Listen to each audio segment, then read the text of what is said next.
네, 안녕하세요. 오늘은 제가 변호했던 실제 사례를 하나 소개해 드리려고 합니다.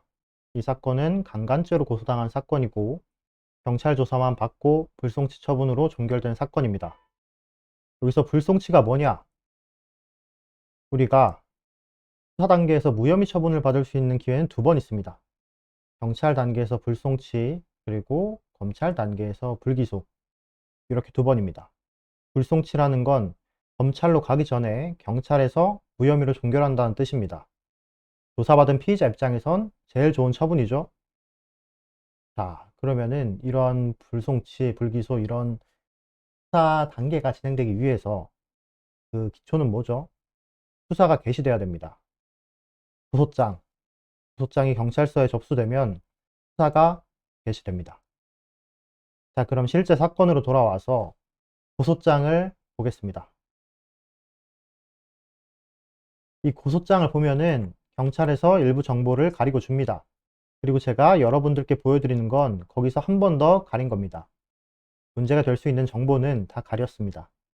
자, 그럼 여기 고소인 란이 있고 고소인의 대리인이 적혀 있죠. 고소인이 변호사를 선임했다는 뜻입니다. 그 밑에 보면은 형법 제297조 강간죄로 고소한다 라는 내용이 있고, 고소 사실의 요지가 있습니다. 이 사건 고소 사실 요지는 피의자가 2024년 언제경 서울 어디에서 해당 어디에 누워있는 땡땡을 고소인의 의사에 반하여 강제로 벗기고 땡땡 함으로써 강간하였다 라는 것이다 라고 하고, 그 밑에 이제 고소 사실에 당사자는 어떤 관계였고 어떻게 하여 이 사건 고소를 하게 되었는지 이런 내용들이 게재가 되어 있습니다.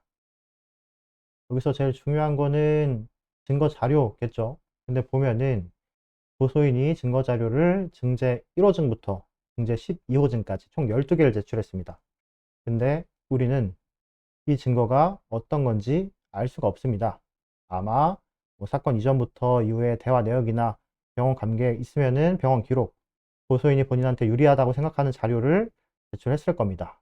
그럼 우린 이거를 방어를 해야 되는데 여기에 문제가 있습니다.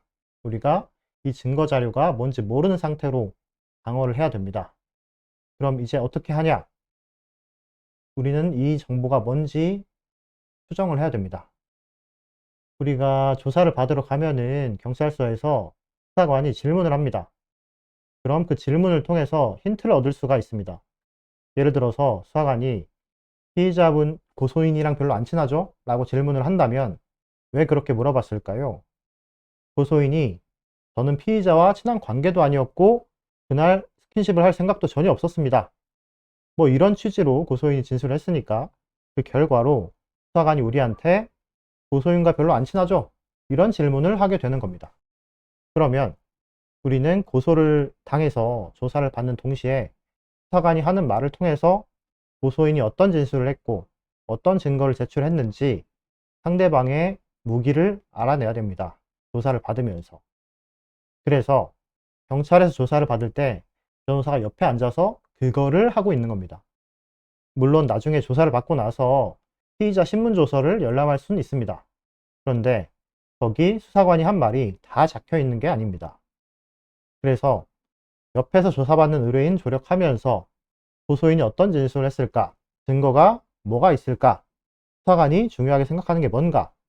이거를 추정을 하는 겁니다. 옆에 있는 변호인이요. 왜냐하면 조사받고 나면 우리한테 유리한 주장과 증거와 이런 것들을 모아서 변호인 의견서를 제출해야 되니까 그렇습니다. 그래서 이 사건은 결국 변호인 의견서를 제출하고 무혐의를 인정받아서 경찰에서 불송치 처분으로 종결됐습니다. 이 사건 의뢰인분이 억울해하면서도 엄청 걱정하셨는데 정말 다행입니다. 자, 그럼 이 불송치 처분이 어떻게 나왔냐? 이거는 경찰에서 작성한 불송치 결정서라는 서류를 보면은 알 수가 있습니다. 한번 보여드리겠습니다. 이게 실제 이 사건의 불송치 결정서입니다. 여기서 제일 중요한 게 뭘까요? 이 결과죠. 피의자는 증거 불충분해서 혐의 없다. 이 결과가 우리한테는 가장 중요합니다. 그러면은 이런 결과가 어떻게 나왔냐를 보면은 여기 뭐 피의 사실 불성치 이유 이 부분 나와 있고 그 밑으로 내려가면은 피의자는 피해자와 처음 만났을 때는 뭐 어떻게 했고, 사건 당일에는 피해자와 합의하에 성관계를 했을 뿐 피해자를 협박한 적은 없다. 이런 주장이다 라는 부분 있고, 여기서 중요한 게 본 범행은 밀폐된 실내 공간에서 발생해서 사건 관계인들 외에 다른 목격자나 CCTV 등 객관적인 증거 자료가 없다. 왜냐? 보통 이런 강간 사건은 방 안이나 숙박업소 이런 곳에서 발생을 하는데, 진술할 수 있는 사람이 고소인하고 피의자 이 두 사람 외에 다른 증인이 없습니다. CCTV도 없고요. 그래서 이 고소인이나 피의자가 하는 말이 얼마나 신빙성이 있냐, 이게 유무죄를 가리는 기준이라는 겁니다. 그래서 이 경찰이 어떻게 판단을 했냐라는 기준을 아래 보겠습니다. 이 사건 관계인들의 진술의 신빙성 판단해 보건대 피해자는 1번,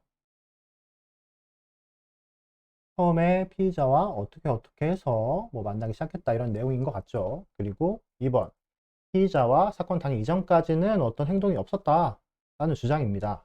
그러면은 저희는 요거를 반박해야 되는 겁니다. 자, 그러면 저희가 어떻게 반박을 했는지 볼까요? 첫 번째, 참고인이 등장합니다. 이 문맥상 고소인은 어떻게 진술했지만 이와 달리 참고인은 어떻게 진술했다. 지금 고소인과 참고인의 진술이 반대된다는 거죠. 근데 이 참고인은 갑자기 어디서 나왔을까요? 이 참고인은 저희 쪽 참고인입니다. 이게 어떻게 된 건가 하면 조사 참여를 할 때 보니까 고소인 주장이 뭔지 대략적으로 추정이 되는데, 여기 피의자와 사건 당일 이전까지 뭐뭐 한 일이 없었다. 피의자와 사건 당일 이전까지 뭐뭐 한 일이 없었다. 변호사인 제가 봤을 때 이 부분이 거짓 진술이라는 걸 증언해 줄 수 있는 사람이 있을 것 같았습니다. 그래서 우리 의뢰인분한테 이거 증언해 줄 사람 찾아보자 해서 결국 찾았고, 그 참고인이 여기에 등장을 하는 겁니다. 그래서 우리한테 유리한 참고인이 경찰에 진술을 할 수 있도록 만든 겁니다. 그 다음 보겠습니다.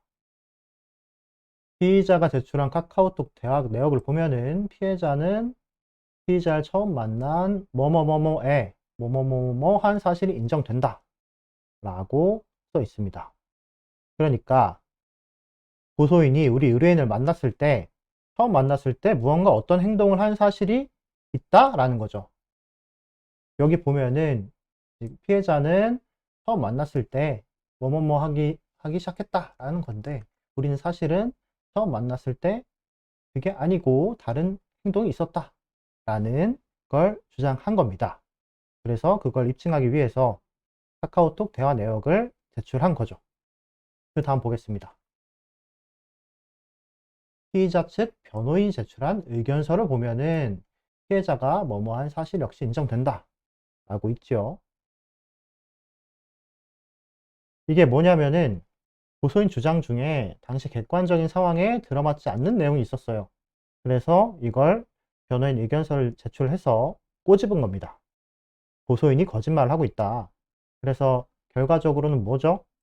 참고인의 진술, 그리고 카카오톡 대화 내역, 그리고 변호인 의견서를 보니까 고소인 진술보다는 피의자인 우리 의뢰인의 진술이 훨씬 신빙성이 있다.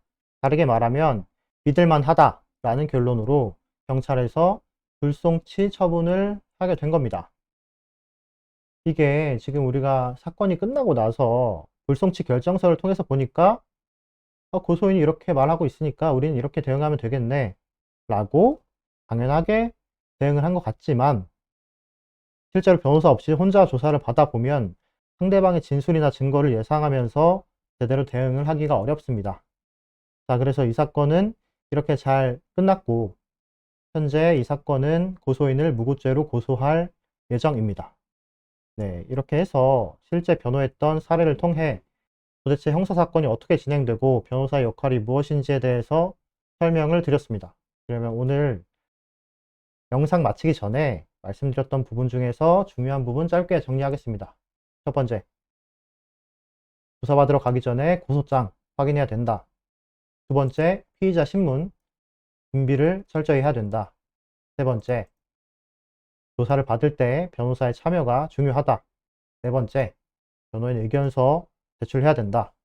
다섯 번째, 불송치 처분을 받으면 사건을 조기에 종결할 수 있다.